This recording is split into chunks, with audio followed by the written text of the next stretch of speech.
2 വർഷത്തിനു ശേഷം വീണ്ടും ഈ സിറ്റിയിലോട്ട് എത്തുമ്പോൾ ഈ നഗരത്തിന് വലിയ മാറ്റം സംഭവിച്ചതായിട്ട് എനിക്ക് തോന്നിയിട്ടില്ല.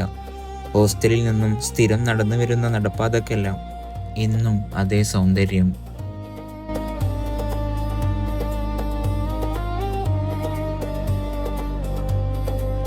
അന്ന് റൂമെടുത്ത എഗ്മോർ റെയിൽവേ സ്റ്റേഷൻ അടുത്തുള്ള MMA ഹോസ്റ്റലിൽ തന്നെയാണ് ഇന്നും റൂമെടുത്തത്. അന്നുണ്ടായിരുന്ന പലരും ഇന്ന് ജീവിതയാത്രയിൽ പല കോണുകളിലും എത്തി. ഇന്ന് പരിചയത്തിൽ ഇവിടെ ഉണ്ടായിരുന്നത് വെറും 4 പേര് മാത്രമായിരുന്നു.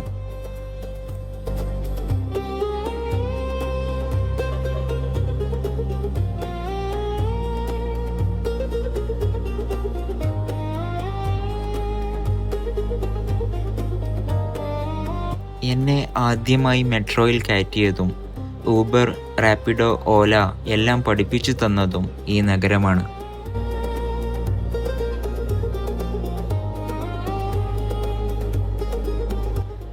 ഇന്ന് ഈ മെട്രോയിൽ സഞ്ചരിക്കുമ്പോൾ വർഷങ്ങൾക്ക് മുന്നേ ഔട്ട് ഓഡിറ്റിന് വേണ്ടി ഇതിൽ കയറി ക്ലയൻസിൻ്റെ അടുത്ത് പോയതെല്ലാം ഓർമ്മയിൽ മിന്നിമറയുന്നു.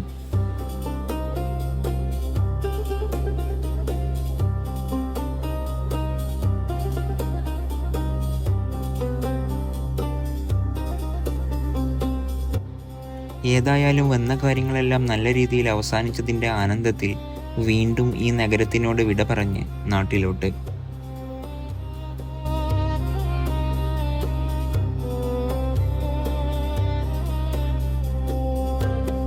എൻ്റെ ജീവിതയാത്രയിലെ വിജയങ്ങൾക്ക് മദ്രാസ് നഗരം തന്ന റോൾ ചില്ലറയൊന്നുമല്ല. അപ്പോൾ വീണ്ടും സന്ധിക്കും വരേക്കും വണക്കം.